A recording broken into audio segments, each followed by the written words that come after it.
I've been curious about welding for a while and not quite enough to commit to a full-on rig with different gas tanks. That always kind of intimidated me. Also, I live in Brooklyn. It's not like I have a ton of space to be storing gas tanks in a cart, although I'd love to one day. I'm not quite there yet.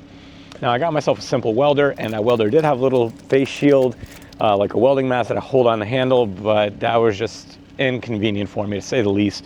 Thankful they gave it to me, but no, that wasn't for me. I wanted a helmet where I could be using it hands-free. That gave me a more comprehensive protection. And really, helmets don't need to break the bank. Yes, a good comprehensive one could be a lot more expensive that has ventilation, but if you want to get started and have proper protection with a screen that automatically comes on whenever you start welding and dims, that you can be using even when you're grinding, you don't need to go crazy. My VS fits snugly. I have a little adjustment screw in the back where I can tighten it down. I have these two screws. I like to keep it a little looser so I can do this move. Isn't necessary, no, but I did get a little used to that. And once I start working with it, it sees a spark and it darkens right away, which is great. On the inside of it, you also have adjustment screws for sensitivity, for delay, for how long it takes for it to come on. On the side of it, for more quick adjustment, you also have different settings on it.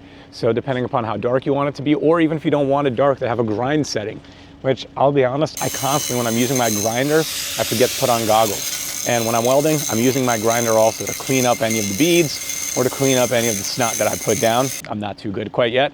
And it's great that I can just twist it and put it on the grind setting, and now it doesn't darken, but it's still giving me all that protection. But when I do work and the spark comes on, it automatically dims, which is so much easier. Again, before I am welding, I still have a clear as day picture. And then as soon as the light comes on, as soon as the spark comes on from the arc. So overall, I've been enjoying using it, and I love how easy, how lightweight it is. I barely even feel it on my head. So sometimes I'll see it jiggle around and I'll remember, but there are times I've forgotten. I came in once and my wife was just laughing at what's going on your head.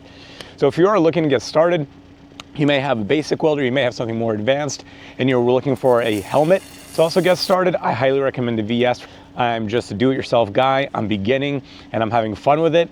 I love what I found these guys. It's a nice price-conscious entry point that still provides all the safety and a lot more than I would really expect for this price point. So if you are looking for a welding mask, hopefully to shed a little light on what this one can provide,